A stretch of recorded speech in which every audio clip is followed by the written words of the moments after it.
시사 자키 정관용입니다.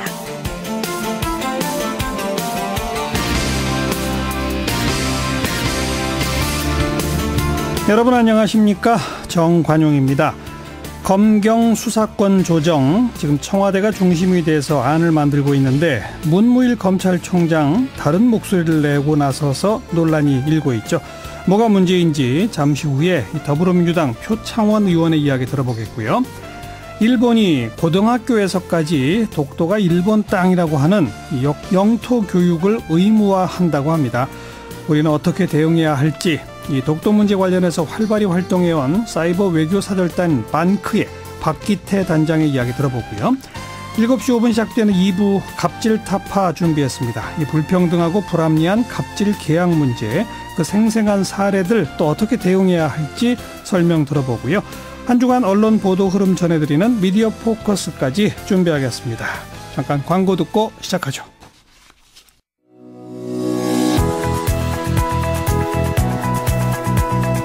시사자키 정관용입니다는 청취자 여러분의 참여로 이루어집니다. 단문 50원, 장문 100원의 정보 이용료가 부과되는 문자 샵 1212로 보내셔도 되고요. CBS 어플리케이션 레인보우로는 무료로 의견 남기실 수 있습니다. 아주 편리하게 방송을 다시 들으실 수도 있는데요. CBS 레인보우를 통해서도 가능하고요. 팟캐스트 그리고 팟빵을 통해서도 언제든 지난 방송 함께 하실 수 있습니다. 검찰과 경찰의 수사권 조정 문제 논란이 커지고 있죠. 이게 뭐가 문제인지 경찰 출신이죠. 더불어민주당 표창원 의원의 이야기를 좀 듣겠습니다. 표 의원 안녕하세요. 네, 안녕하세요. 네, 지금 방금 제가 경찰 출신이죠. 이렇게 미리 전제했습니다. 그 좀 감안해서 듣겠습니다만 먼저 좀 설명을 해 주세요. 그냥 수사권 그랬더니 좀 내부적으로 들어가 보니까 수사 지휘권, 수사 종결권, 영장 청구권 뭐 복잡하네요. 네. 우선 범죄 수사라는 것이 어떤 사람이 법을 어기고 가해 행위를 했다라는 의심이 있을 때 사실 여부를 가려내는 작업이지요. 그렇죠. 그런데 여기는 크게 두 가지인데 하나는 임의 수사라는 게 있고 강제 수사라는 게 있고요. 예. 임의 수사라는 것은 동의를 받고서 물어 질문을 한다든지 혹은 그런 강제력 동원 없이도 확인할 수 있는 것들을 살펴보는 건데 그런데 문제는 핵심은 그런 임의 수사보다는 강제 수사죠. 권한이 동원돼서 체포, 구속, 압수수색 이런 것들을 하는 건데요. 그래서 말씀하신 것처럼 검찰과 경찰 사이에 가장 첨예하게 현재 대립하고 있는 것이 그 세 가지입니다. 우선은 검찰이 언제든지 경찰에게 이걸 해라, 이거 하지 마라라고 할 수 있는 수사 지휘권. 둘째로는 경찰이 한 98.5% 정도의 수사를 현재 하고 있거든요. 그런데 그 가운데 실제 혐의를 발견하지 못해서 그냥 종결해야 할 사건, 허위 신고였거나 또는 공소시효가 지났거나 이래서 자체 그냥 종결하고 싶어 하는데 모든 사건을 다 검찰에 보내야 합니다. 그래서 이제 그 수사 종결권을 든다는 것은 검사의 지휘 없이 경찰이 사건을 종결할 수 있다는 거고요. 세 번째 이제 영장 청구권은 말씀드린 그런 압수수색이나 체포, 구속 등의 영장을 경찰이 바로 법원에 청구할 수 있는 그런 권리를 말하는 것이죠. 그렇군요. 그런데 지금 청와대가 마련하고 있는 안은 이 모든 걸 다 경찰한테 주자는 겁니까? 뭡니까? 아닙니다. 그중에서 영장 청구권은 그대로 현행대로 두자는 것이고요. 왜냐하면 이건 헌법에 규정되어 있거든요. 알겠습니다. 영장 청구권은 검찰이 그냥 갖고 기존의 수사 지휘권과 수사 종결권은 검찰이 갖지 않고 경찰에게 다 주자 이거로군요. 네, 그렇게 현재 행정안전부 장관과 법무부 장관 사이에 합의가 되어 있다라고 그 보도가 났죠. 그런데 거기에 대해서 문무일 검찰총장은 수사 종결권만은 안 된다 이건가요? 둘 다 안 된다는 거고요. 수사 지휘권도? 다만 그게 무조건 안 된다기보다는 좀 구체적인 부분은 검찰의 의견을 반영해 달라라는 이야기 같습니다. 협의를 해서 완전히 수사 지휘를 못하게 하는 것보다는 인권 보장을 위해서라든지 검찰의 어떤 그 주장에 따르면 꼭 필요한 부분에 있어서 지휘는 할 수 있도록 해달라라는 것 같고요. 다만 그것이 표현은 지휘가 아니라 수평적인 상태에서의 준사법적인 통제를 할 수 있도록 견제를 할 수 있도록 해달라 이런 요청인 것 같고요. 그다음에 수사 종결권만은 안 된다. 모든 경찰이 수사한 사건은 우선 어쨌건 불기소 의견을 달더라도 검찰에다 보내야 된다. 예. 그렇지 않으면 경찰이 임의로 사건을 종결해 버리는 가운데 뭐 비리라든지 네. 혹은 사건 묻어두기 이런 우려가 있다. 이런 주장인 거죠.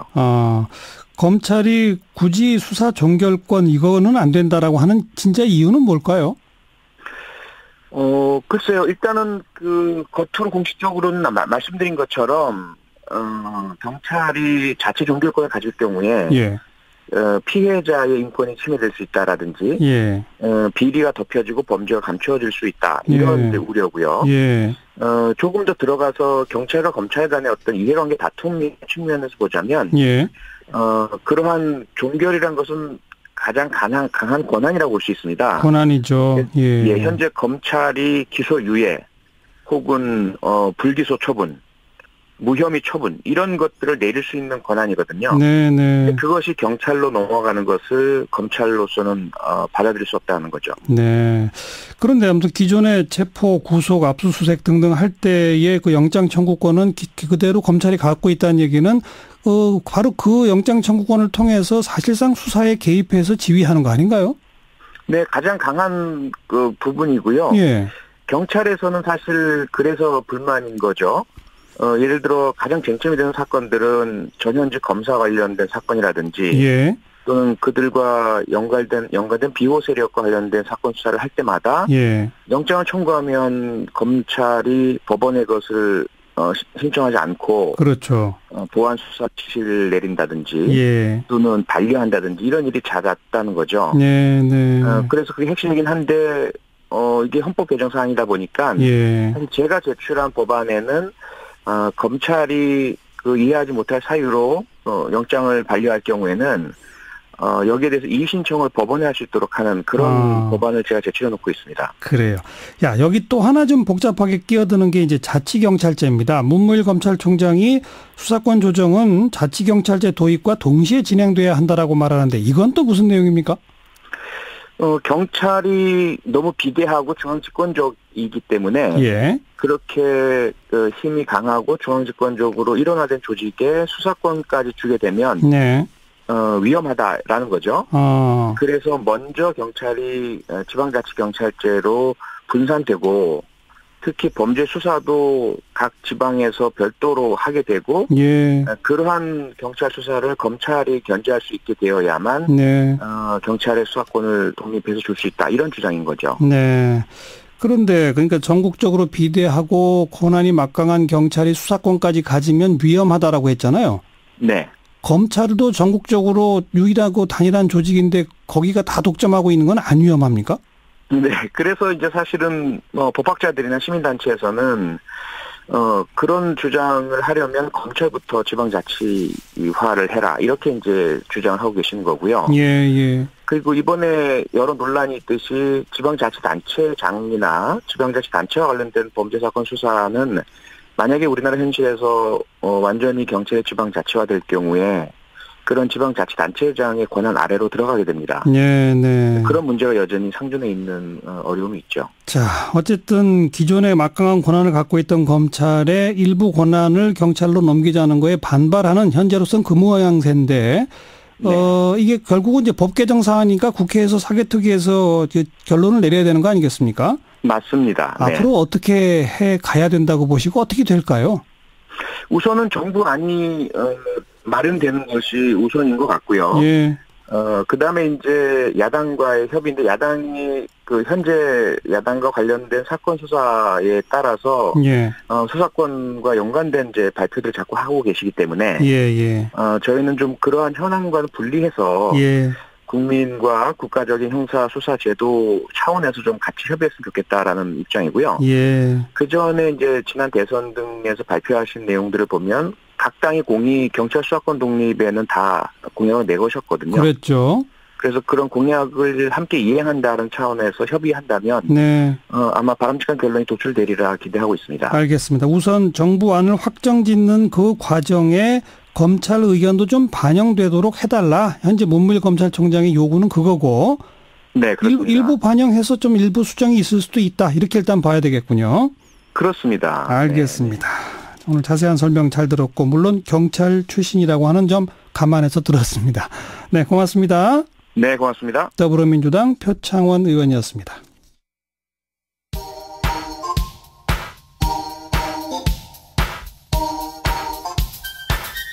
시사자키 정관용입니다.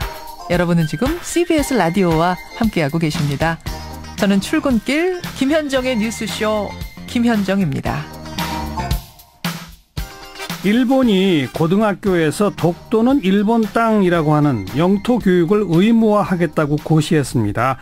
소학교, 중학교는 이미 그렇게 하고 있고 이제 고등학교도 그렇게 하겠다는 얘기죠. 자, 반크라고 아시죠? 이 외교전을 통해서 일본의 독도 도발 풀어본다, 올바른 역사관을 홍보하겠다, 이런 사이버 외교 사절단인 반크의 박기태 단장과 이 문제 짚어보겠습니다. 단장님 안녕하세요. 안녕하세요. 이게 일본 정부가 만든 학습 지도 요령을 관보에 고시한 거니까 이제 확정된 것이고 앞으로 고등학교 교과서와 학교에서의 이걸 안 따르면 안 되는 거죠? 네, 사실 그 전에도 독도가 일본 땅이라는 내용은 교과서에 있었습니다. 네. 하지만 이번에 관보의 오름으로 인해서 이제 앞으로 학교에서 교사 현장에서 모든 교과서에 나온 것뿐만 아니라 이제 교사가 인위적으로라도 수업 시간에 이 교육을 시킴으로 인해서 향후 모든 일본의 학생들이 독도가 일본 땅이라고 배우게 될 것입니다. 그러니까 의무적으로 이런 교육을 해라 이건 거죠. 네, 맞습니다. 그동안에는 교사의 재량껏 안 할 수 있었던 거잖아요. 근데 앞으로는 이제 수업 시간에 교사가 반드시 해야 되는 의무감이 갖게 되는 거고요. 네. 또 그 내용에 대해서 일본이 이제 전폭적으로 지지하게 되었습니다. 예. 우리 정부도 지금 강력히 반발하고 있다는데 우리 쪽 대응 어떻게 평가하세요? 일단 우리 쪽의 대응은 새로울 게 없는 것 같은데요. 일단 외교부는 대사 조치를 해서 항의를 했고요. 네. 또 교육부는 이게 동북아시아 평화를 이제 저해하고 또 일본과의 어떤 관계에 있어서 악영향을 주니까 계속 이제 항의하고 있는데요. 네. 문제는 이런 우리 노력에 대해서 일본이 전혀 길을 막고 있고요. 예. 오히려 그 이상으로 완전히 전 세계적으로라도 선포하고 있는 것 같아서 더 이상 일방적으로 일본의 반성과 일본의 태도 변화를 요구하기에는 한계가 있는 것 같습니다. 네, 우리가 아무리 강력히 항의하고 반발해도 자기는 그냥 제 갈 길 간다 계속 가고 있는 거죠. 더 큰 문제는 과거에는 이런 문제가 그 일본과 한국 사이의 문제였는데 이제 일본이 전 세계적으로라도 교과서라든지 세계 지도에, 즉 일본 교과서가 아니라 다른 나라 교과서에 다른 나라 세계 지도에 일본의 입장을 전 세계 입장으로 홍보하는 게 큰 문제입니다.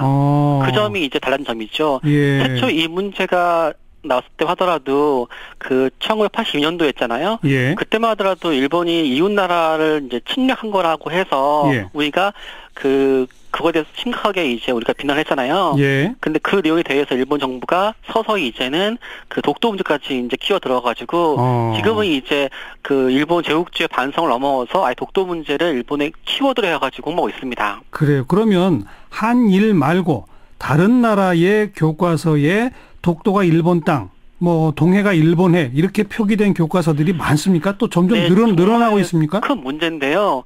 그 과거에는 해외 학생들이 이제 교과서 공부했잖아요. 예. 지금은 이제 정보통신사회에서 이제 인터넷을 공부하거든요. 예. 근데 지금 해외 정보의 패권을 쥐고 있는 게 구글인데요. 예. 이 구글 사이트에서 한국어를 제외하고 영어, 프랑스어, 러시아 사이트에서 이 독도나 다케시마를 클릭을 하면 구글에 이제 180만 개의 정보 중에서 엑기스만 요약을 해서 보여주는 게 있어요. 예. 이게 어떤 정보 그래프 같은 형식인데요.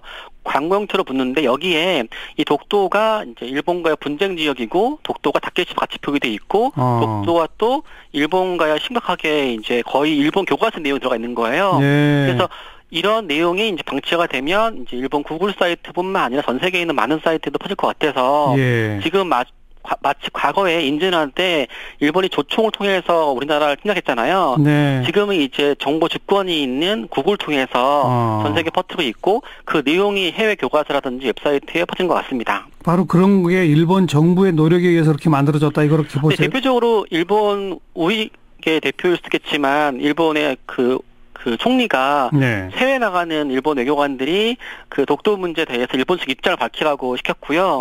또 자라나는 일본 청소년들이 해외 나갔을 때 해외에 있는 청소년들한테 독도가 왜 일본 땅인지 설명하는 내용을 지침을 내렸습니다. 일본은 참 우스운 게 일본 교과서에 있는 그 내용이 일본만의 국내용이 아니라 그 교과서 내용이 해외용으로 같이 시켜버리는 거예요. 그래서 어떻게 해외인들한테 일본의 입장을 전달할 것인지에 대한 부분이 있는 것 같아서 이 부분을 우리가 대응하지 않으면 그럴 것 같습니다. 우리 정부는 그렇게 다른 나라의 교과서, 다른 나라의 세계지도, 또 구글과 같은 이런 곳에 영향력을 미치는 활동 안 합니까? 일단 우리 입장에서는 좀 어려운 부분이 있는데요.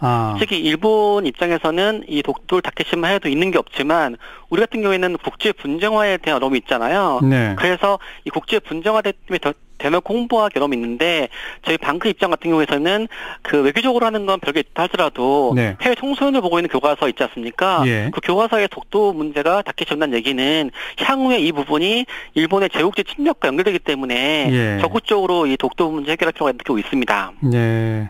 방크는 그동안 어떤 활동을 해오셨나요? 네. 독도와 관련해서? 네, 방크는 기본적으로 해외에 있는 포털 사이트라든지 웹사이트에 이 독도라든지 또 동해표기 문제 있지 않습니까? 네. 이런 부분에 갖고 있는데요. 최근에 이제 구글이 정말 과거에 뭐 1000군데 뭐 포털 사이트 못지않게 더 힘이 있으니까 예. 지속적으로 구글에서 전 세계 잘못된 부분을 실행하고 있고요. 예. 또 나아가서 이제 그 말한 것처럼 유명 교과서뿐만 아니라 외국인들이 독도 문제를 자칫하면 일본과 분쟁을 이해할 수 있으니까 네. 저희 독도가 일본과의 과거 제국주의 침략의 일환으로서 예. 끊임없이 싸우고 있는 독립운동가의 심장이라고 해서 네. 독도 네. 문제를 그 해외에서 장정기 때 싸웠던 독립운동가 컨텐츠 연결시켜가지고 그렇죠. 외국인들한테 우리가 독도 문제를 제국주의 침략계에 대응하는 독립운동가 사이트로 홍보해서 알리고 있습니다. 알겠습니다. 일본 교과서가 문제가 아니라 그것이 세계 다른 곳에 미칠 영향, 이게 정말 중요하겠다 생각이 드네요. 네네. 자, 그리고 방크가 최근에 유관순 열사 알리기 프로젝트라는 새로운 프로젝트를 시작하셨다고요? 그거 좀 네. 소개해 주세요. 네, 저희가 아까 말씀드렸다시피 외국인들한테 처음 만났을 때 독도 우리 땅을 홍보해버린 외국인들이 좀 난처할 수 있잖아요. 예. 그래서 우리가 독도를 홍보하기 전에 일제강점기 때 우리나라 역사를 먼저 소개하고 있습니다. 예. 그때 일본이 한국을 식민 지배하기 전에 독도를 빼앗겼고 그때 우리나라가 치열하게 이제 우리나라 뺏기기 전에 독립운동 싸웠잖아요. 예. 그런 컨텐츠 이제 방크에서는 그 미국과 프랑스와 해외 독립운동가 있지 않습니까? 그렇죠. 이런 분들과 우리 독립운동가를 연결시켜서 예. 그 프랑스 레지스탕스 독립운동가들처럼 한국도 그 시대에 치열하게 싸웠던 부분을 조명을 해서 세계인들한테 독도 문제를 독립운동가랑 비교시켜서 홍보하고 있습니다. 유관순 열사가 프랑스의 레지스탕스와 똑같은 사람이다. 네, 맞습니다. 그리고 그렇게 해서 우리는 독도를 지켜냈다. 네. 뭐 이렇게. 네, 미국의 예를 들면 미국의 조지 워싱턴이라든지 벤자민 프랭클린 같은 분은 집회도 있잖아요. 네. 다 이 사람들 전부 다 독립운동가들이잖아요. 네. 마찬가지로 우리 또한 이 독도 문제랑 연결시켜서 전 세계 우리나라 독립운동가분 홍보하고 있습니다. 이를 위해서 예. 독립운동가 사이트도 만들었고요. 또 영상도 만들었고요. 또 간단하게 다양하게 이제 회원들이 전 세계 친구들한테 보낼 수 있도록 예. SNS 콘텐츠를 만들어서 배포하고 있습니다. 그런 거 어디 가면 쉽게 접할 수 있어요? 네, 일단 그 독립운동가 꿈 사이트라서 kkun.prkorea.com을 가시면 방크에서 만든 다양한 독립운동가에 대한 콘텐츠가 있고요. 예. 여기에 관련지어서 독도에 대한 정보 들어가 있습니다. 방크로 이제 찾아 들어가면 다 거기서 연결돼서 찾아볼 수 있죠? 네, 맞습니다. 알겠습니다. 꾸준히 활동 좀 지속해 주시기 바라고요. 많은 시민들이 동참해야 되겠습니다. 자, 오늘 말씀 고맙습니다. 네, 고맙습니다. 사이버 외교 사절단 방크의 박기태 단장이었습니다. 윤태곤의 뉴스 사이다. 윤태곤 실장 어서 오십시오. 네, 안녕하세요. 김기식 전 의원 금융감독원장이 됐네요. 예, 조금 전에 대통령이 임명장을 수여했습니다. 예. 이게 형식적으로는 금융위원장이 이제 제청해가지고 대통령이 임명하는 건데 청와대에서 했다고 봐야 되겠죠. 예.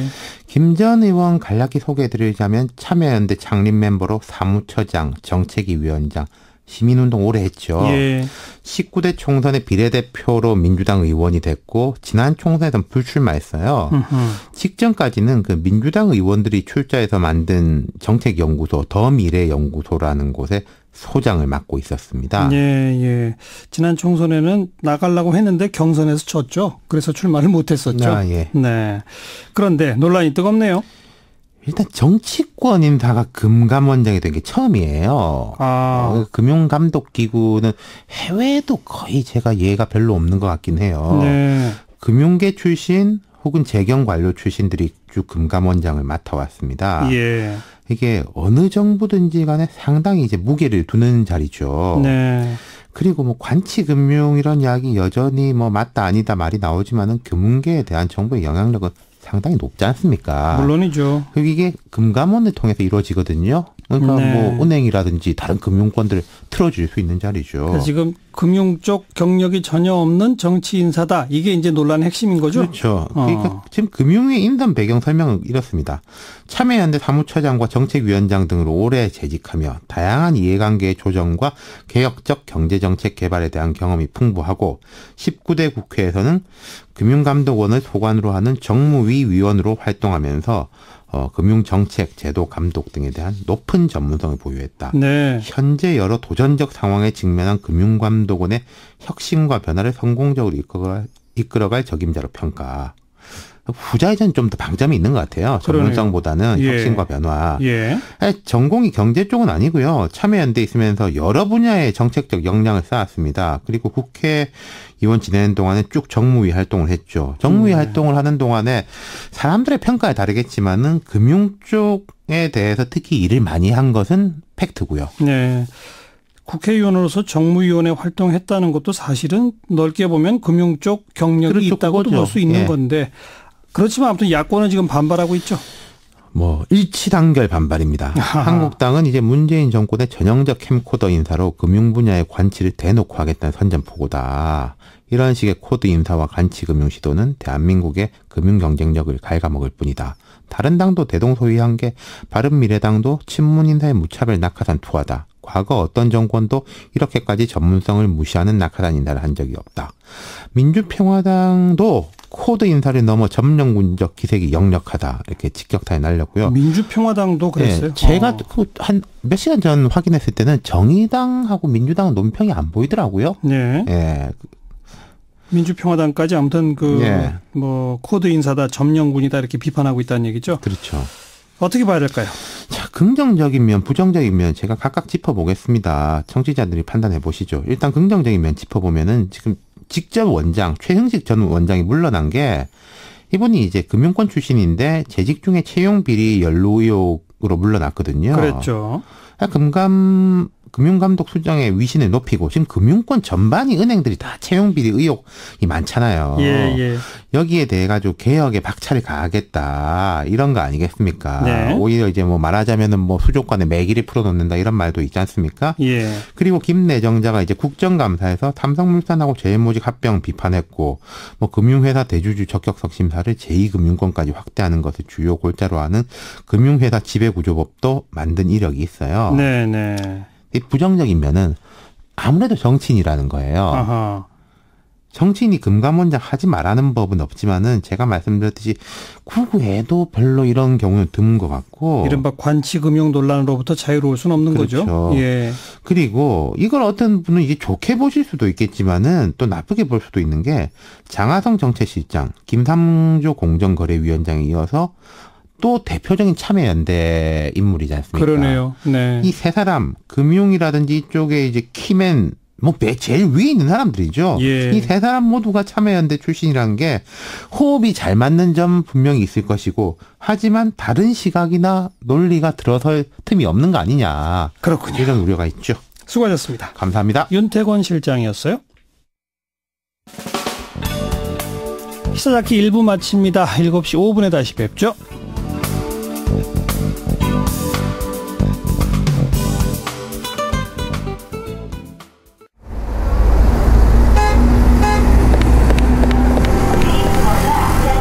퇴근길에 만나는 알찬 뉴스 정보, 한림국제대학원대학교 정관용 교수가 진행하는 시사자키 정관용입니다.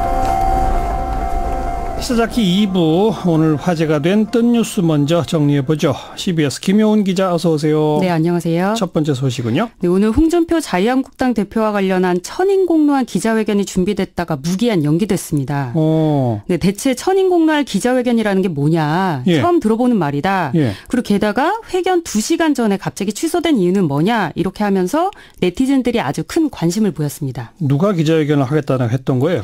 네, 홍 대표가 2012년 경남지사 보궐선거 그리고 2014년 지방선거 치를 때 조직총괄 본부장을 맡았던 류철환 씨라고 있거든요. 홍 대표의 핵심 측근이었네요. 네, 류 씨가 어제 이런 보도자료를 냈습니다. 보수 분열 획책하는 홍준표를 탄핵한다. 천인 공로할 기자회견을 하겠다. 그래서 오늘 오전 11시 창원시청에서 기자회견을 할 예정이었는데 2시간 전에 돌연 취소를 했습니다. 홍 대표 최측근이었던 사람이 천인 공로할 기자회견을 하겠다고 하니까 다들 이제 초미의 관심사였는데 취소가 돼서 기자는 물론이고 네티즌들이 굉장히 허탈해했습니다. 혹시 그 천인 공로할 일이 뭔지 좀 예측해 볼 만한 자료는 없어요? 다만 한 가지 단서는 있습니다. 어제 보도자료를 보면요. 선거 당시 금품살포 정황이 담긴 USB 등을 증거로 제시하겠다라고 말했는데. 금품살포? 네. 이 내용이 뭐냐면 류 씨가 2012년 경남지사 보궐선거를 앞두고 당내 경선 과정에서 3억 원을 살포했다는 신고가 접수가 돼서 2014년에 검찰 조사를 받았던 적이 있습니다. 근데 당시 류 씨가 산악회 회원 등 60여 명에게 홍 대표 지지를 당부하면서 수백만 원씩 3억 원을 뿌렸다는 혐의를 받았었는데 그런데 이 혐의만 쏙 빠지고 문자 메시지를 대량 발송한 혐의만 기소가 돼서 벌금 400만 원을 선고받았었거든요. 근데 어쨌든 중요한 건 검찰 조사 받을 때는 3억 원 살포한 적 없다라고 했다가 이제 와서 증거가 담긴 USB가 있다라고 이렇게 주장을 하는 상황인데요. 그러네요. 그렇다면 과연 류 씨는 왜 홍 대표와 틀어졌을까? 이게 굉장히 좀 궁금한 대목일 텐데 추정컨대 공천 갈등과 관련이 있지 않나 이렇게 생각이 되고요. 왜냐하면 지금 홍 대표가 오는 6월 지방선거에 자기 사람을 심겠다고 해서 이제 비판을 받고 있는 상황이거든요. 논란이 심하죠. 경남지사, 창원시장 다. 네네. 그래서 홍 대표 쪽에서 류 씨의 기자회견을 만류한 건지 자세한 내막은 모르겠지만 어쨌든 앞으로의 전개가 좀 궁금한 상황입니다. 이런 건 며칠 지나면 또 후속 보도들이 나올 겁니다. 다음 소식은요? 네, 이번에는 참담한 소식입니다. 충남 아산의 한 도로에서 소방관 1명과 실습생 2명이 동물 포획 작업을 벌이다가 25톤 트럭이 치여서 모두 숨졌습니다. 너무 안타까운 소식이에요. 좀 소개해 주세요. 네, 오늘 오전 9시 30분쯤 소방서 119에 줄에 묶인 개가 도로에 있다. 이런 신고가 접수됐습니다. 사고 장소에서 가장 가까운 소방서의 소속 김목 소방관이 임용 예정인 실습생 2명과 함께 출동을 했는데요. 일단 소방 펌프차를 갓길에 정차를 해놓고 가드레일 쪽에서 구조활동을 하고 있었습니다. 그런데 갑자기 25톤 트럭이 소방차를 들이받았고 이 바람에 80m가량 밀려나간 소방차가 김씨등을 덮치면서 3명 모두 숨졌습니다. 네, 트럭 운전자는 긴급 체포돼서 경찰 조사를 받고 있는 상황이고요. 음주운전을 하지는 않았고 다만 잠시 한눈을 팔았다 이렇게 진술한 것으로 전해지고 있습니다. 아이고, 그 숨진 소방관 또 신혼이었다면서요? 네, 올해 29살이었는데요. 남편 역시 같은 소방관인데 결혼한 지 불과 몇 달도 되지 않아 이런 참변을 당했습니다.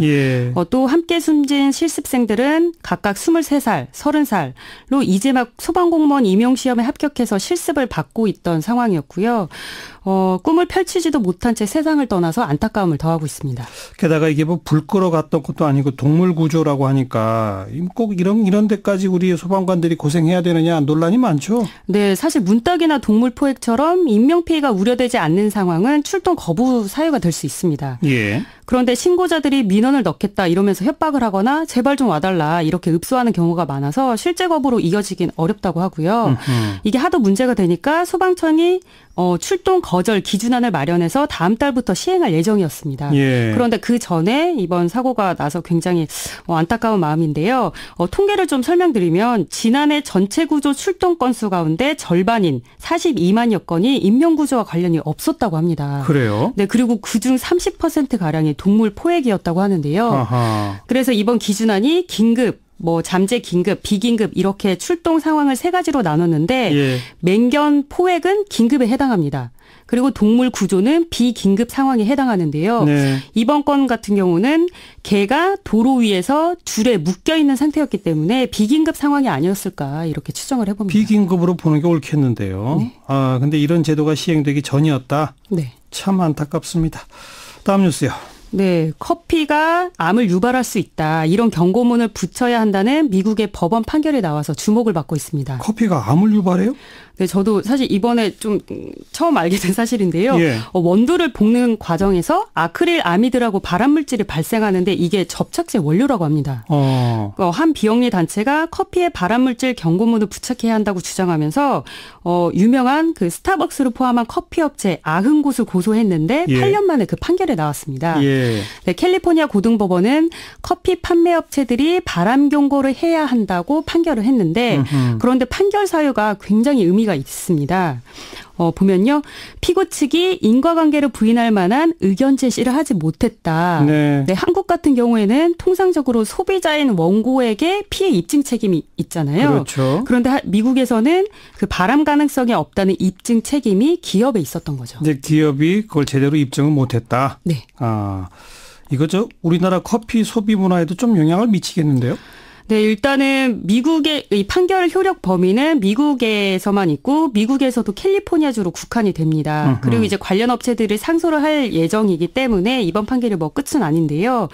그런데 어쨌든 커피에 발암물질이 있다 이런 소식에 네티즌들은 매우 충격을 받은 모습이었습니다. 예. 네, 매일 커피 서너 잔 마시는데 암을 발생시킨다니 이제 무엇으로 힐링해야 하나 이런 댓글이 눈에 띄었고요.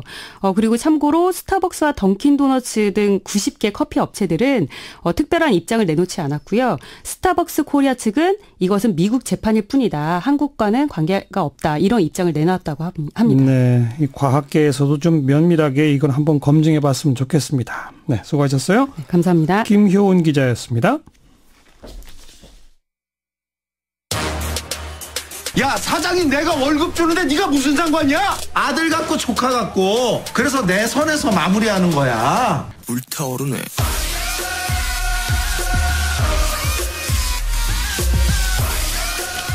뛰는 갑 위에 나는 을 만들기 프로젝트. 저희가 신년부터 보내드리고 있는 갑질 타파 시간입니다. 직장갑질 119의 핵심 요원 두 분. 네, 박점규 운영위원, 윤지영 변호사. 어서 오십시오. 안녕하세요. 네. 오늘은 어떤 갑질을 다뤄볼까요? 네, 오늘은 그 조선시대 노비문서하고 다를 바가 없는 21세기 노비 계약서를 저희가 좀 발견했는데요. 예. 명백히 근로자 노동자인데 근로계약이 아닌 아주 이상한 계약을 체결한 사람들 이야기를 오늘 좀 해볼까 합니다. 첫 번째 케이스는 어떤 겁니까? 3월 초에 직장갑질 119로 메일이 왔어요. 예. 평창 동계올림픽에서 전문 운영 요원으로 일을 하던 분들인데요. 예. 이분들이 이제 갑자기 쫓겨났고 그래서 조직위원회를 상대로 직접 부당해고 구제 신청을 했어요. 예. 그리고 나서 직장갑질 119로 이제 도움을 요청하신 건데요. 예. 만나서 이야기를 들어보니까 그 부당해고 구제 신청 사건에서 이제 조직위원회는 이렇게 답을 하는 거죠. 당신들은 근로자가 아니라 자원봉사자다. 그 말인즉슨 부당해고를 다툴 자격이 없다. 자원봉사자니까. 네, 조직위는 예. 아무런 책임이 없다. 예. 그래서 이제 지난 수요일에 이분들을 처음 만났고 바로 사건 수임하고 반박 서면 제출하고 이틀 전에 신문기일에 참석했습니다. 평창 올림픽에서 도대체 무슨 일이 있었던 거예요? 그러니까 하나하나 좀 설명해 주세요. 네, 이분들은 스키 전문 요원들이세요. 스키 전문 요원. 예, 예. 네. 그래서 이제 거기에 전문 요원으로 스키 관련된 자격증도 있으시고요. 예. 네, 훈련도 많이 되신 분들이죠. 예. 그래서 동계올림픽 준비 기간 그리고 동계올림픽 기간 동안에 전문 요원으로 선발이 돼서 일을 하셨어요. 예. 근데 이제 같은 팀에서 일하시던 팀장이 그 팀원들을 지속적으로 이제 성희롱하고 성추행했던 일이 있어서 아이고. 그 2월 25일에 그 성추행을 당하셨던 분들이 보니까 정선 경기장 내에 상담센터가 있더라고요. 그래서 거기에서 성추행 상담센터? 네, 맞습니다. 예, 예. 성고충 상담센터. 예. 그래서 거기 가서 상담을 받고 경찰에 신고를 했는데 네. 조직위원회에서 경찰에 신고했다는 이유로 나가라. 2월 28일에 나가라 이렇게 구두 통보를 받은 분들입니다. 그러니까 성추행 당한 걸 신고했다고 그냥 해고당했다 그 말이죠? 네. 그렇게 생각할 수밖에 없었던 이유가 뭐냐면은 예. 이제 이분들은 패럴림픽 끝나고 3월 31일까지 일하기로 되어 있었어요. 예. 그래서 2월 23일에 패럴림픽 참여 확정 명단이 떴는데 거기에 이름이 들어가 있는 거죠. 네. 그리고 2월 27일에도 아예 숙소 배정까지 돼서 공지를 했는데 거기에 이분들 이름이 들어가 있는 거고요. 예. 그래서 다른 이유가 없는데 갑자기 2월 28일에 구두로 나가라라고 통보를 받고 이제 바로 이제 다음 날 원래 지내던 방에서도 짐을 빼게 한 거고요. 방도 빼버리고. 예, 그래서 법적으로 본다면 원래 근로계약 해고 통보는 꼭 서면으로 해야 돼요. 예. 그리고 서면으로 하는 경우에도 그게 한 달 뒤에 효력이 발생을 하는데 여기는 그냥 말하고 나가라. 내보낸 상황인 거죠. 그런데 조직이 측은 이건 자원봉사자니까 해고가 아니다. 이렇게 이런다는 거죠? 네, 맞습니다. 예. 그러니까 이 조직위원회에서는 임금을 받기 위해서 일한 게 아니고 국위선양, 세계 스포츠에 기여하기 위해서 일한 거다. 네. 예, 그리고 우리는 이분과 근로계약을 체결한 게 없기 때문에 우리 직원이 아니니까 우리는 부당 해고를 한 게 없다. 이렇게 주장하고 있습니다. 예. 자, 그런데 진짜 돈이랑 관계없이 자원봉사를 한 거예요? 아니면 돈을 받고 일을 한 거예요? 어떤 거예요? 돈 받고 일을 했습니다. 아, 그래요? 네. 그러니까 팀장 10만 원, 부팀장 7만 원, 팀원 5만 원 이렇게 정하고 있고요. 직급도 딱 있고. 네, 그렇죠. 지금 10만 원, 7만 원 이게 일당이에요? 일당입니다. 예. 그래서 실제로 출근 체크해서 출근한 날에만 일당을 받는 거죠. 네. 그래서 이분들은 이렇게 일당 받으면서 일을 했던 건데 따져보면 애초에 이 업무가 자원봉사로 하기에는 너무너무 힘든 일인 거예요. 어떤 일을 하신 거예요, 구체적으로? 스키장 조성 때부터 일을 했대요. 그러니까 스키장을 만들고 특히 결승 부분을 만들고 펜스 설치하고 이런 업무를 했는데 그때는 군인들이랑 같이 일을 했다고 하더라고요. 그래서 이제 군인들은 교대 근무를 하는데 이분들은 그냥 주말 없이 하루 9시간, 10시간 아주 고되게 산에 가서 계속 일을 했던 거죠. 네. 그리고 나서 올림픽 경기 기간 동안에는 어떤 일을 했냐면 믹스드 존이라고 해서 외부인을 출입을 막는 통제 구역이 있는데 여기서 이제 보안 업무를 하는 거예요. 근데 이때는 정말 이제 자원봉사자라고 실제 조직에서 불렀던 사람들. 네.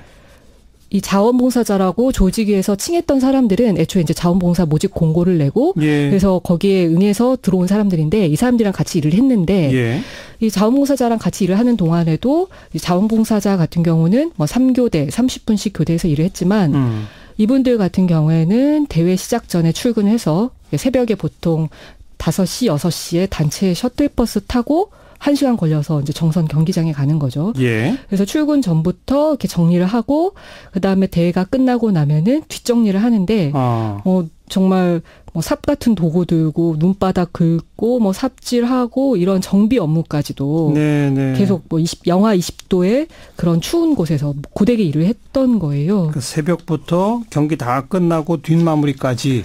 네. 그러니까 그건 자원봉사자가 할 일이 아니다. 네. 그래서 그 신문기일에서 그 이야기를 하더라고요. 조직위 측에서. 네. 그러니까 몇 년 전에 국제 IOC에서도 전문 운영 인력의 처우를 위해서 수당 줘야 된다. 그러니까 그만큼 고되다라는 얘기인 거죠. 참고로 조직위가 전문 운영 인력하고 자원봉사자를 구분해서 관리를 했어요. 따로? 네네. 그래서 홈페이지도 달리했고, 그래서 이분들 같은 경우에는 전문 운영 인력 모집 공고를 보고서 일을 했던 건데 이제 와서 갑자기 자원봉사자다라는 이야기를 듣게 된 거죠. 그러니까 자기들이 전문 운영 인력 모집 공고했고 여기 지원한 사람 뽑았는데 이제 와서 자원봉사자라고 하는 이유는 뭐예요?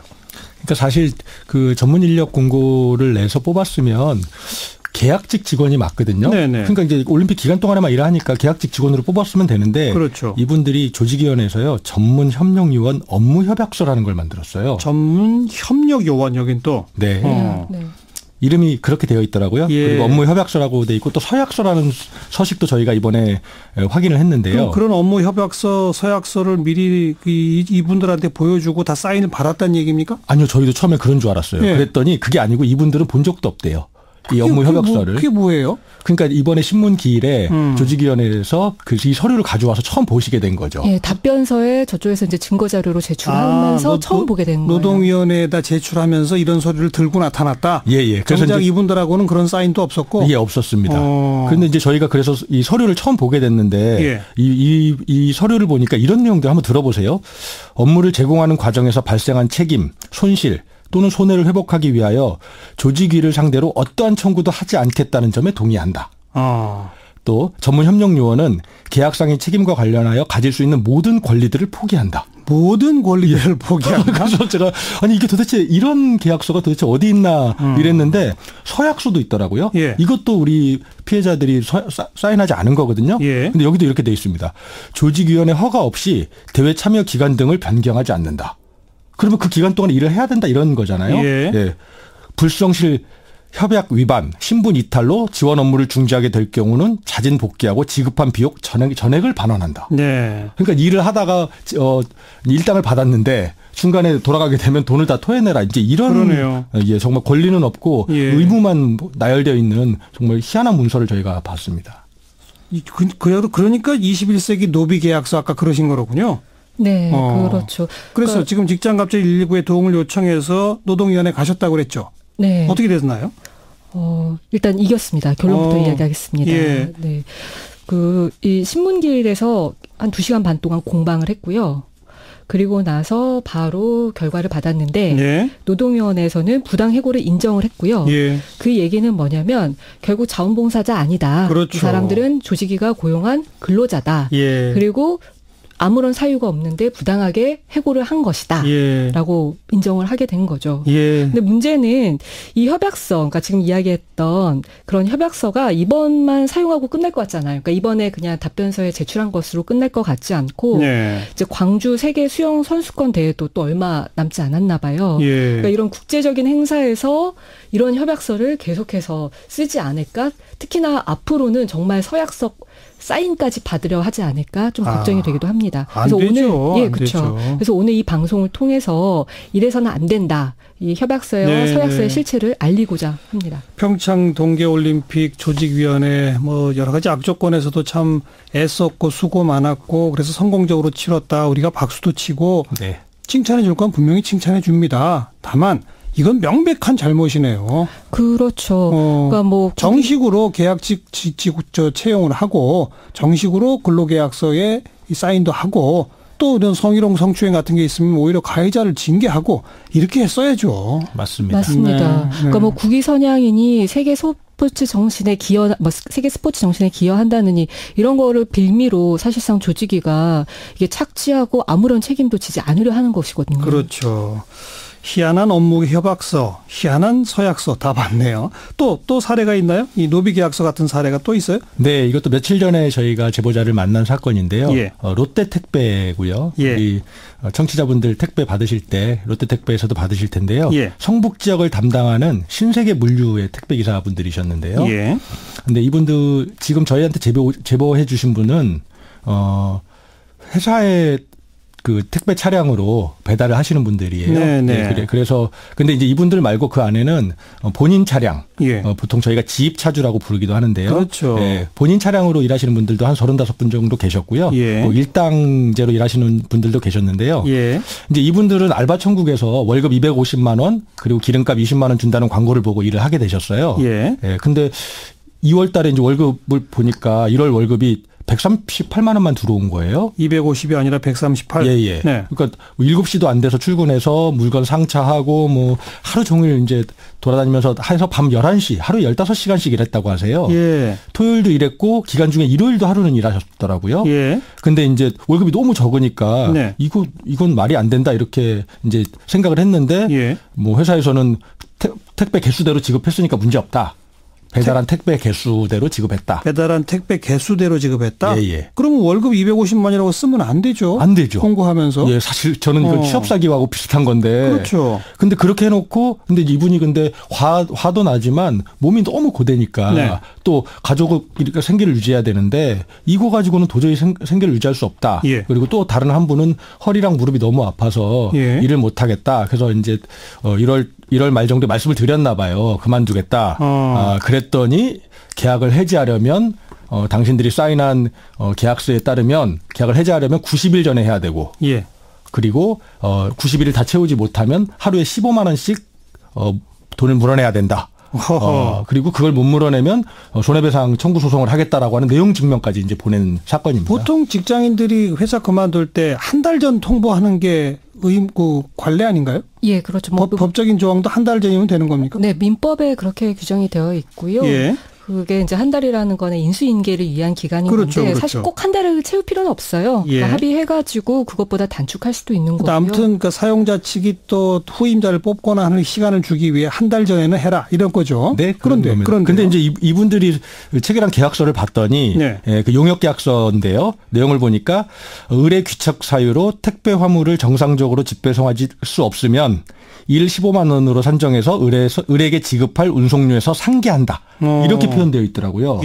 그러니까 15만 원 곱하기 90일 하면요. 1,350만 원인데 이 1,350만 원을 그러니까 90일을 다 일해야 되는데 내가 너무 힘들어서 지금 그만뒀다 그러면 1,350만 원을 물어내야 한다는 거고요. 그리고 그 계약서에 계약 해지하려면 90일 전에 해야 한다라는 문구가 또 있나 보죠? 네, 있습니다. 90일 동안. 그건 법을 위반한 건데. 네, 이건 전혀 법에. 아무튼 90일 전에 해야 한다. 그리고 그 90일에 대해서 제대로 일을 안 하면 15만 원씩 물어내라. 네. 그렇게 써 있단 말이죠. 그래서 이제 이분들이 2월 동안에 2월이 설이 있었잖아요. 그래서 이제 물건을 굉장히 많이 배달하신 거죠.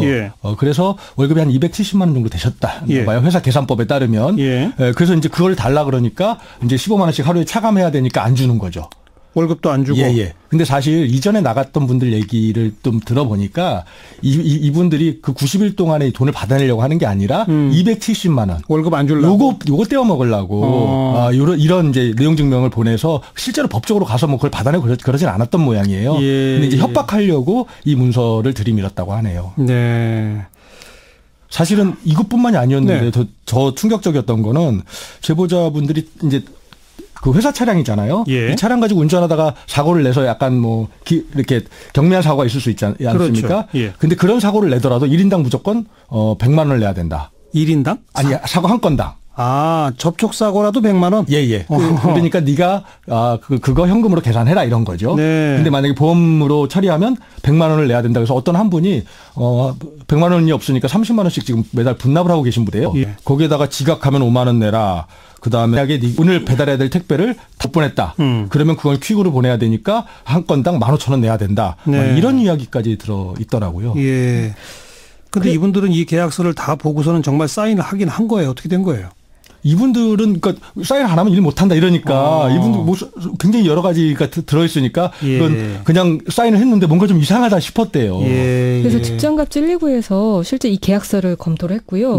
이분들이 어떻게 일하는지 살폈는데 뭐 명칭은 용역 계약이라고 되어 있긴 하지만 실제로 이분들은 회사의 지휘 감독 받으면서 그래서 임금 받으면서 생활을 하는 근로자, 법상 근로자, 노동자인 거죠. 게다가 차량도 회사 차량이라면서요. 그렇죠. 그게 굉장히 중요한 요건입니다. 그래서 이런 경우에 뭐 이런 식의 위약금, 손해배상액 예정 이런 거는 근로기준법에서 허용을 안 하고 있어요. 그러니까 다 법을 위반한 효력이 없는 무효의 계약서인 거죠. 계약서 자체가 무효가 됩니까? 그렇게 됩니다. 그리고 실제로 이분들 같은 경우에는 연장 근로수당도 더 받아야 되는 거고요. 휴일에 근무했으니까 휴일 근로수당도 받아야 되고요. 그다음에 실제로 계산을 해보면 최저임금 위반의 소지도 있는 거죠. 그래서 오히려 더 지금 돈을 받아야 되는 상황입니다. 그렇게 직장갑질 119가 지금 도와주고 계시다는 거죠. 도움을 드리려고. 이분들은 있습니다. 어쨌든 내가 사인한 계약서가 좀 문제가 많지만 어쨌든 계약서가 이렇게 돼 있으니 걱정입니다. 찾아왔는데 한마디로 이거는 위법한 계약서이니 효력 없다. 우리가 다투면 이길 수 있다 이거로군요. 그게 아니라 그러니까 회사 차량이 아니라 자기 차량으로 택배기사 하면서 그건 그야말로 한 건당 얼마씩 그렇게 계약하시는 분들이 있잖아요. 네, 있습니다. 그분들의 경우는 어떻게 되는 겁니까? 이 같은 회사에 지금 한 35분 정도 계시다 그래요. 이 위탁 택배 기사님들인데 이분들도 비슷한 계약서를 써서 이 계약 때문에 너무 힘들다 이렇게 얘기를 하고 계신데 사실 그럼 이분들은 정말 그 우리가 얘기하는 특수고용직이 맞냐 이거 한번 검토해 볼 필요가 있는데요. 법원에서는 계약의 형식이 중요한 게 아니라 실질이 중요하다. 그러니까 이분들이 자기네가 오늘 반만 배달하고 내일 반 배달해도 되냐. 그게 아니고 오늘 다 배달해야 되냐. 그러니까 회사의 지휘 감독과 회사의 지시가 분명하냐 아니냐 이런 것들을 다 하나씩 살펴야 되는 문제라고 봅니다. 만약 근로계약이라는 주장이 안 받아들여지더라도 그러니까 진짜 말 그대로 순수한 개인 사업자라고 하더라도 마찬가지로 계약은 효력이 없습니다. 왜요? 왜냐하면 이제 우리가 공정거래법이라고 흔히 부르는 독점 규제 및 공정거래에 관한 법률이 있어요. 이 법에서는 거래상의 지위를 남용해서는 안 된다라고 하면서 이제 구체적으로는 거래 상대방에게 거래상의 지위를 남용을 해서 불이익하게 거래 조건을 설정하는 행위. 이거는 불공정 거래 행위고 따라서 네. 효력이 없다라고 정하고 있는 거죠. 네. 그러니까 요약하면 자기 차를 가지고 그 택배 물건 한 건당 얼마씩으로 위탁 택배 계약을 맺으신 분도 예. 나는 근로자다라고 다퉈볼 수 있는 거고 네. 만약 그게 인정 안 된다 하더라도 계약서상에 택배기사한테 불리한 여러 가지 무슨 위약금 같은 조항들 네. 이것은 위법으로 판정난다. 네. 그렇게 볼 수 있는 거죠. 그래서 저희가 이분들을 계속 도와서 공정거래원에 진정도 하려고 합니다. 이 방송 듣고 계신 전국의 택배기사님들한테 마지막으로 한 말씀 하시면. 네, 사실 저희들이 아주 편리하게 지금 물건을 받고 있잖아요, 집 네, 앞에서. 네. 근데 이 기사님들의 노동이 얼마나 소중한 노동인지 저희가 기억했으면 좋겠고, 이분들이 이런 억울한 노비 계약서, 조선시대에나 볼만한 이런 계약서 때문에 고통받고 있다는 것을 좀 저희가 알았으면 좋겠고요. 정부 당국이 나서서 철저하게 조사하고 관리 감독이 필요하다고 생각됩니다. 네. 갑질 타파 오늘 여기까지입니다. 직장갑질 119의 박점교 운영위원, 윤지영 변호사 수고하셨습니다. 고맙습니다. 고맙습니다.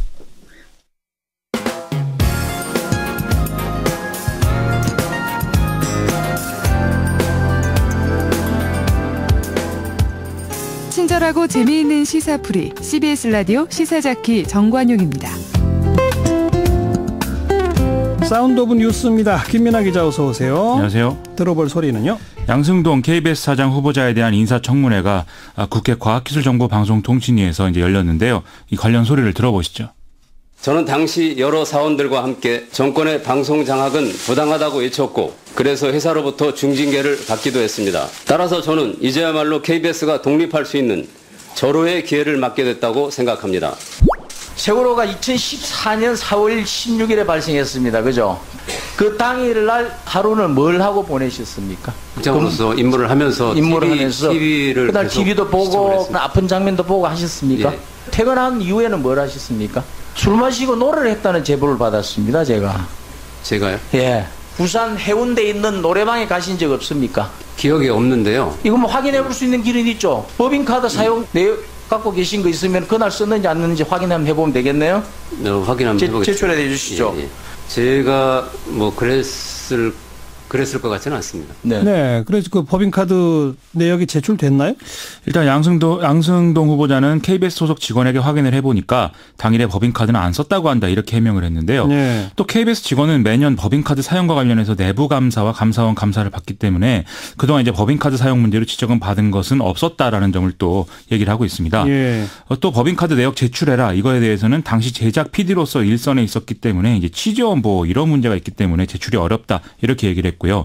여당 의원들도 이 KBS 직원의 카드 내역을 외부에 공개한 사례가 없고 이게 전례가 돼서도 안 된다 이렇게 좀 맞서고 있는 그런 상황이었습니다. 아무튼 이런 의혹이 또 있었고 얼마 전 장제원 의원이 뭐 성추행 사건 부하들 있었는데 뭐 은폐하려고 했다 이런 의혹 제기한 거 있었잖아요. 그렇습니다. 그건 어떻게 됐죠?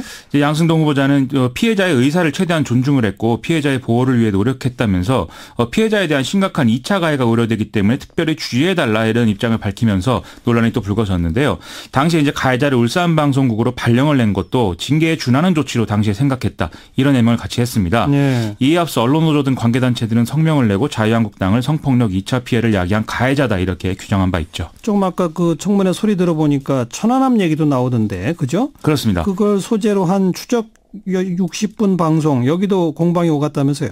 2010년 합동조사단의 보고를 일방적으로 무시하고 편파적으로 제작한 프로그램이다. 이게 이제 자유한국당 측 비판인데요.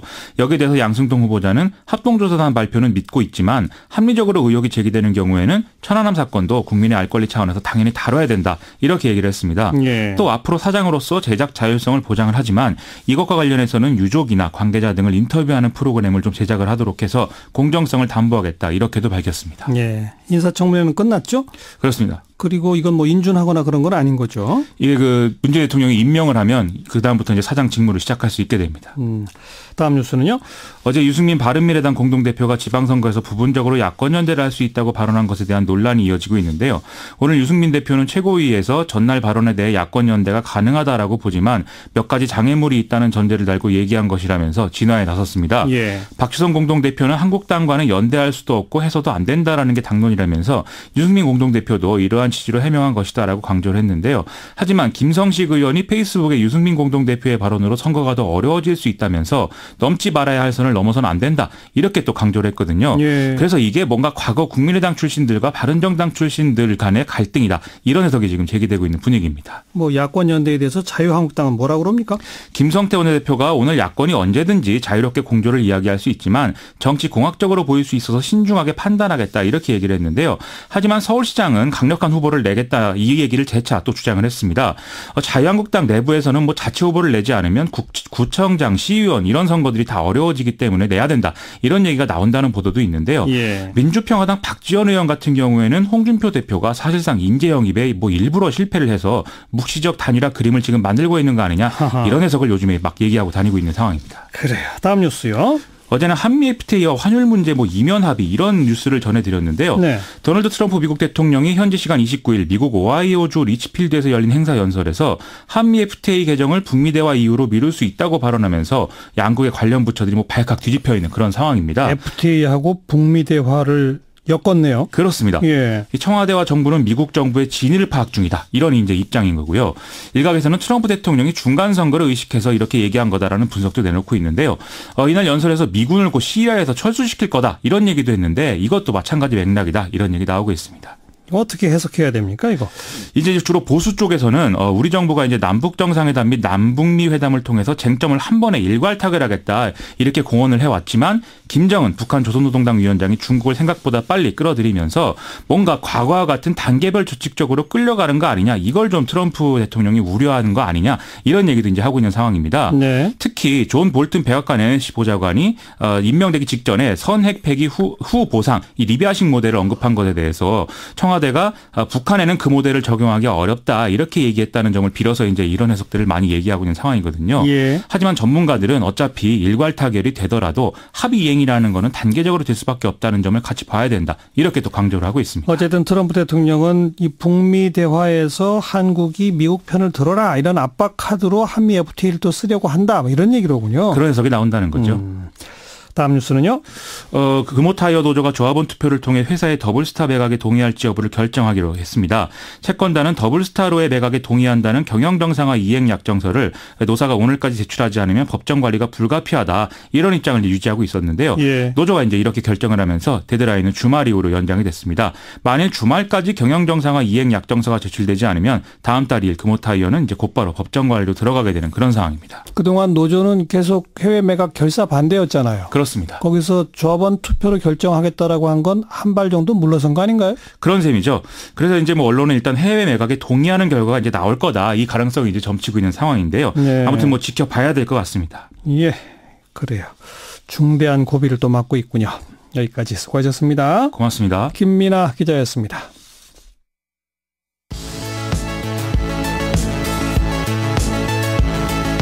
지금 여러분께서는 한림국제대학원 대학교 정관용 교수가 진행하는 CBS 라디오 시사자키 정관용입니다를 듣고 계십니다. 미디어 포커스 시간입니다. 민주언론 시민연합 김원경 사무처장 어서 오십시오. 안녕하세요. 얼마 전에 박근혜 전 대통령 세월호 참사 당일 7시간 관련된 검찰 수사 결과 발표가 있었잖아요. 예. 이거를 보도하는 이 각 언론의 보도 행태가 매우 다르다면서요. 네네. 그거 좀 분석해 주세요. 예, 28일 서울중앙지검 특수일부의 발표가 나왔습니다. 예.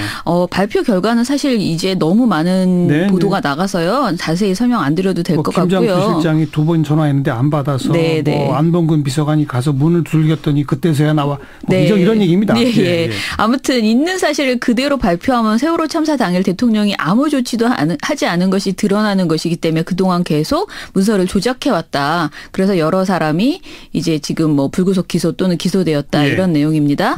이에 대한 3월 29일 신문 보도량을 봤습니다. 신문 먼저. 네. 경향신문이 6건, 한국일보가 4건, 한겨레와 동아일보가 각각 3건을 보도했는데요. 이 같은 날 조선일보는 2건, 중앙일보는 1건을 보도를 했습니다. 네. 적은 보도량 뿐 아니라 보도를 어느 지면에 배치했는가도 차이를 보였습니다. 예. 타사는 모두 1면에 관련 보도를 배치했는데요. 조선일보는 10면 그리고 중앙일보는 14면에 배치해서 타사에 비해서 주목도를 낮췄다. 그러니까 보도 비중을 낮췄다라고 볼 수 있습니다. 조선과 중앙이 튀네요. 네네. 예. 게다가 조선일보는요. 14면에 배치된 두 건 중에 위에 배치된 기사 제목이 황당합니다. 문 정부 검찰 성형시술 구판 세월호 7시간 괴담 실체 없다. 입니다. 그러니까 검찰 조사 결과를 보니 성형시술이나 구판 등 괴담은 없었다는 것에만 주목한 제목을 뽑은 것입니다. 그렇죠. 예, 이 보도는 첫 문장도요. 세월호 7시간 의혹은 실체가 없는 것으로 문재인 정부의 검찰 수사에서 밝혀졌다. 였습니다. 예. 이어서 미래나 구판, 프로포폴 의혹 등을 나열하면서 박 전 대통령은 전날 인후염 치료를 받아 컨디션이 좋지 않았다고 한다.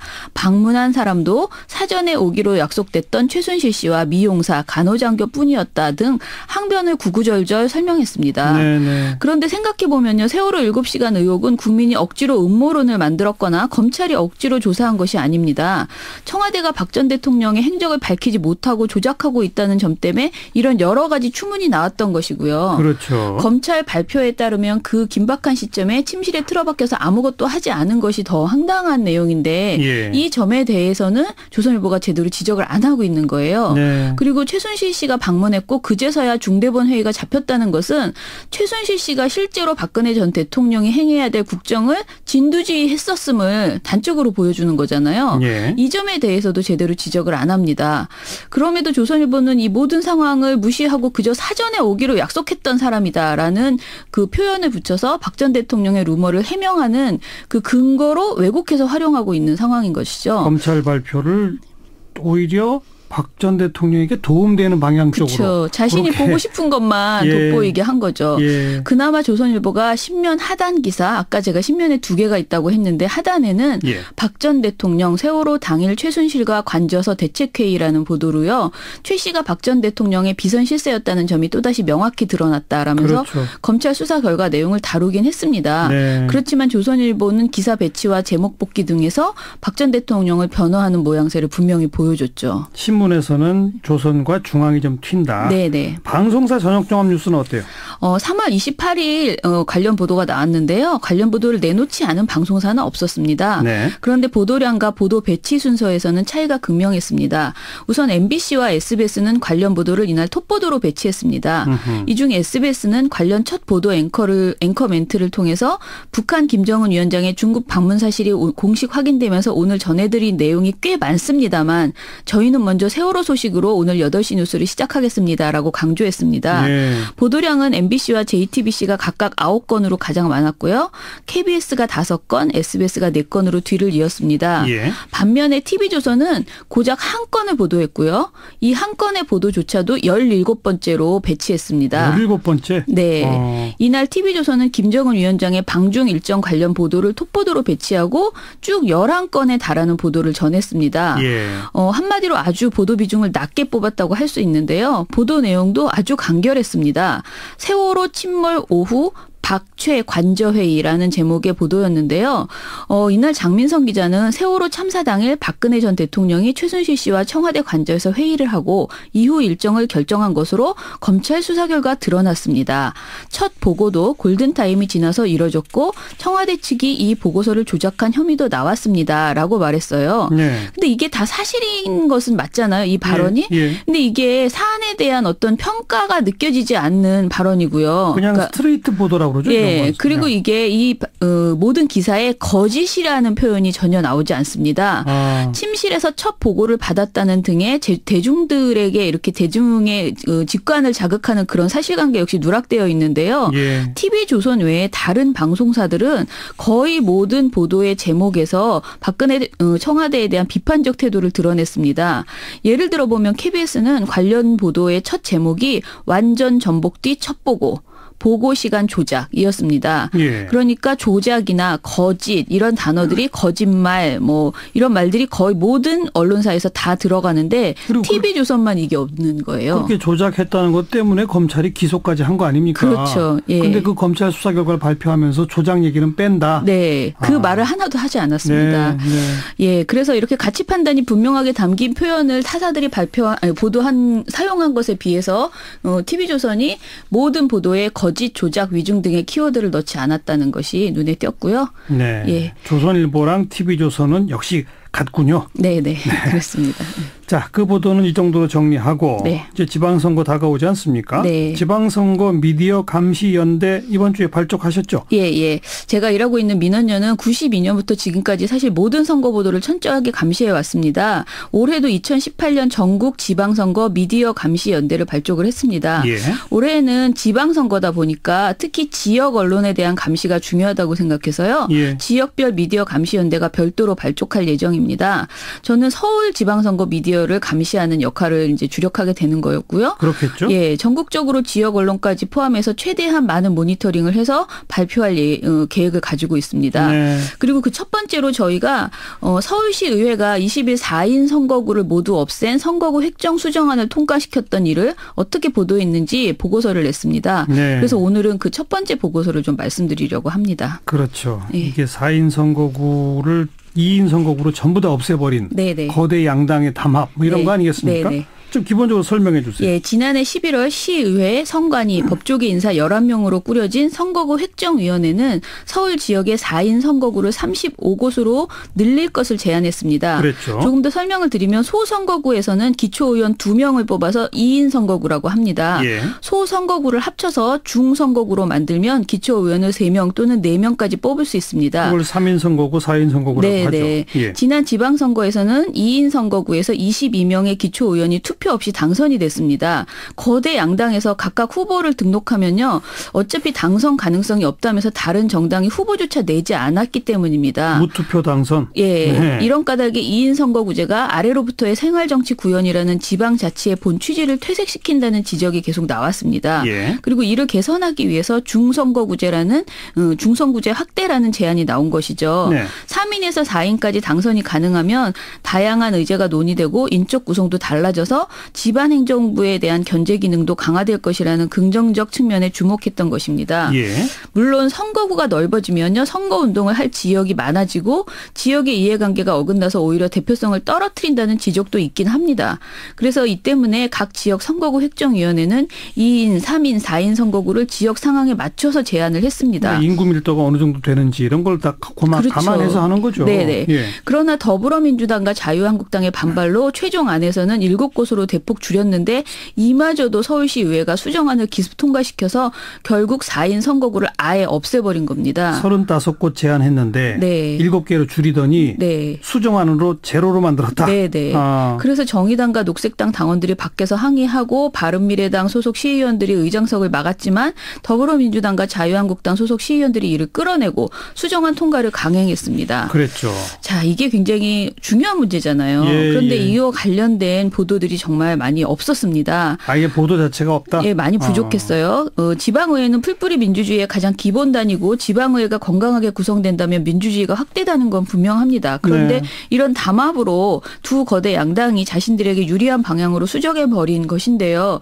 그렇다면 이런 일이 벌어지면 언론은 이런 상황과 왜 이렇게 갈등하고 있었던가 그 의미는 무엇인지를 유권자한테 분명하게 설명을 해야 됩니다. 예. 그런데 이런 그 논란 자체를 제대로 전달을 하지 않아서 많은 분들이 이런 일이 있다는 것 자체를 모르시더라고요. 보도 건수 좀 정리해 주세요. 3월 1일부터 3월 26일까지 주요 일간지를 분석해 봤습니다. 예. 굉장히 긴 기간이죠. 그런데 한겨레는 이 기간에 4인 선거구 관련해서 일반 기사 8건, 칼럼 2건, 사설 1건으로 총 11건 보도했습니다. 네. 가장 많이 보도했어요. 예. 관련 기사 제목을 보면 거대 양당의 담합, 쪼개진 선거구, 거대 양당 나눠먹기, 정치 다양성 걷어찬 양당의 폭주 등 두 당의 문제를 지적을 했습니다. 했습니다. 네. 경향신문도 총 4건의 관련 보도에서 뭐 거대 정당의 기득권 담화 폭거라는 표현을 뽑으면서 비판을 했고요. 예. 한국일보도 4건으로 비슷한 논조로 다뤘습니다. 그런데 이 같은 기간 동안 조선일보는 단 한 건을 다뤘습니다. 한 건. 그런데 이것이 사진이었어요. 그냥 사진 기사. 네. 그리고 더 충격적인 것은 중앙일보와 동아일보는 한 건도 내지 않았습니다. 제로예요? 네, 한 건도 내지 않았습니다. 대단하네요.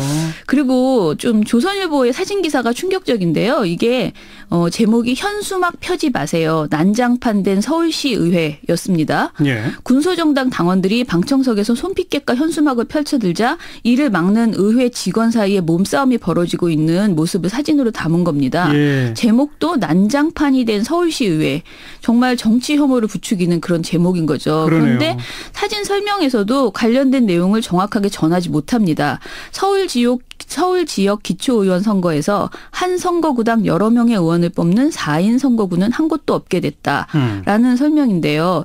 의회 논의 과정에서는 고성이 오가고 몸싸움이 벌어지는 등 타행이 빚어졌다. 이게 전부예요. 설명이. 예. 독자들에게 4인 선거구제의 의의를 전혀 전달하지 못했다고 볼 수 있습니다. 몸싸움 장면만 부각한 거군요. 그렇죠. 예. 그래서 아예 이렇게 사안을 다루기는 했지만 정치 혐오만 부추기는 사진 한 장 내놓은 조선일보나 보도조차 하지 않은 중앙동아일보나 이들이 오히려 담합이라고 해야 되는 거 아닌가. 예, 그런 생각이 듭니다. 그건 그렇고 네. 지방선거 미디어 감시연대 네. 그 감시의 기준이 있을 거 아니에요? 예, 저희가 이번에는요 감시 준칙을 좀 업그레이드해서 내놨습니다. 기존에는 선거마다 비슷한 감시 준칙을 사용했는데요. 예.